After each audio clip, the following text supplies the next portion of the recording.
Pocas cosas dan tanto bajón como ir conduciendo tranquilamente y ¡pam! Se enciende de repente la temida luz ámbar del motor en el salpicadero. Inmediatamente la cabeza empieza a dar vueltas. ¿Qué se ha roto ahora bajo el capó? Y, casi más importante, ¿cuánto va a costar la broma? En este análisis vamos a desgranar toda la información técnica para entender qué pasa exactamente cuando nos topamos con el código OBD2P2647. Es un problema súper frecuente en los vehículos de Honda y Acura, pero no hay que entrar en pánico. Vamos a trazar una ruta lógica para solucionarlo. Nuestra hoja de ruta de hoy es bastante directa. Empezaremos descifrando el código P2647. Luego pasaremos a explicar qué es el sistema VTEC, los síntomas y su gravedad, las causas principales del fallo y finalmente cómo afrontar el diagnóstico y la reparación paso a paso. ¡Vamos a ello! Empezamos con el primer punto, descifrando el código P2647. O lo que es lo mismo, ¿qué significa realmente este error? Cuando enchufamos el escáner y escupe esa secuencia, el PCM, que es básicamente el cerebro del coche, nos está lanzando un SOS muy específico. La definición técnica pura y dura nos dice que el sistema del actuador del balancín en el lado del motor 1 está atascado en modo activado. Vale, ¿y esto en cristiano qué significa? Pues que el mecanismo se ha quedado físicamente bloqueado, pegado en su modo de alto rendimiento. Es como si estuviera dando el 100%, pero ha dejado por completo de escuchar las órdenes del ordenador del motor.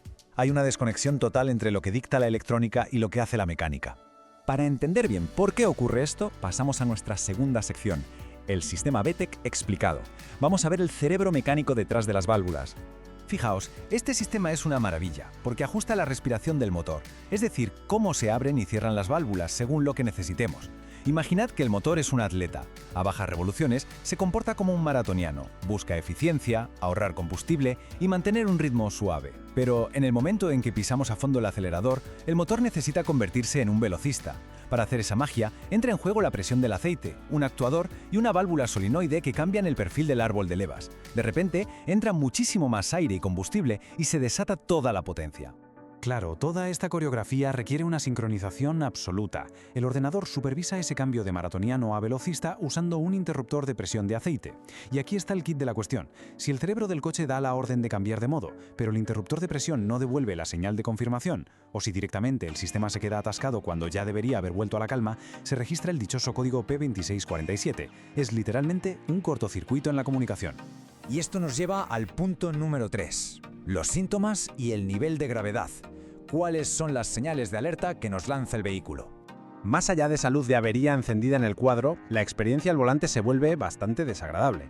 Lo primero que se nota es una pérdida de fuerza brutal al intentar acelerar.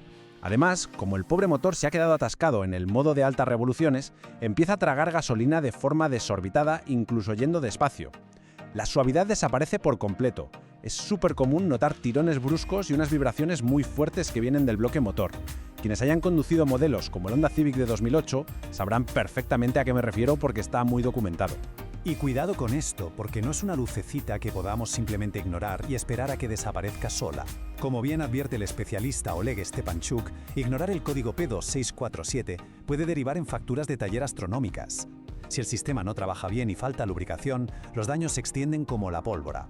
Se pueden destrozar los balancines, arruinar por completo el árbol de levas o, en el peor de los casos, reventar el motor entero. Por no hablar del riesgo que supone quedarse sin potencia en plena carretera. Visto el peligro, entramos en la cuarta sección, causas principales del fallo. Vamos a identificar de dónde viene realmente el problema. Si ponemos las causas sobre la mesa y las ordenamos por complejidad, hay una revelación que es clave. Lo más común es casi siempre lo más sencillo. Un simple nivel de aceite bajo o unos conductos obstruidos son causas de complejidad baja a media. Ya si subimos de nivel, empezamos a hablar de piezas rotas, un interruptor de presión dañado, un filtro VTEC completamente taponado o un solenoide que ha pasado a mejor vida. Y por supuesto no podemos olvidarnos de los duendes eléctricos, como los cortocircuitos. Al ver esta lista de sospechosos que va desde falta de aceite hasta sensores fritos, nos topamos con una pregunta vital. Es una trampa en la que caen muchísimos mecánicos y conductores todos los días. ¿Cuál creéis que es el error más común al intentar reparar este código?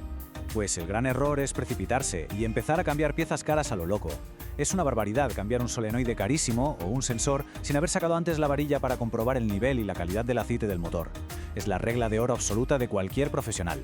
El sistema VTEC necesita presión hidráulica, necesita aceite para funcionar. Si el aceite es puro barro o no hay suficiente, el sistema no tendrá fuerza para mover los actuadores. Muchísimas veces, la avería se soluciona simplemente con un mantenimiento adecuado. Llegamos por fin a nuestro último punto, el número 5. Diagnóstico y reparación paso a paso. La ruta segura para no perder ni tiempo ni dinero. Aquí la clave es trabajar por descarte, de lo simple a lo complejo. El paso 1, como acabamos de decir, es revisar cómo está el aceite. Si todo está en orden, pasamos al paso 2, buscar atascos revisando el filtro de aceite específico del VTEC y sus conductos. Si todo fluye bien, vamos al paso 3, echar un vistazo al interruptor de presión por si está sucio o dañado. Y, por último, el paso 4 es comprobar la electrónica, verificando si el solenoide recibe corriente cuando arrancamos el motor. Paso a paso, sin saltarse nada. Y dentro de esta investigación hay dos pruebas de confirmación que valen su peso en oro. Primero, inspeccionar visualmente los cables. A veces, un triste cable pelado rozando la chapa o un terminal flojo vuelven loco a todo el sistema. Y segundo, medir la presión real del aceite usando un manómetro mecánico. Esa lectura es la prueba definitiva para saber si la bomba y los conductos están enviando la fuerza hidráulica que el VTEC necesita para despertar.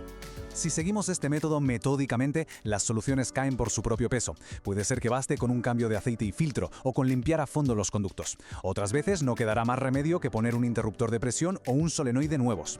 Eso sí, es absolutamente imprescindible tener el manual de servicio oficial del vehículo a mano.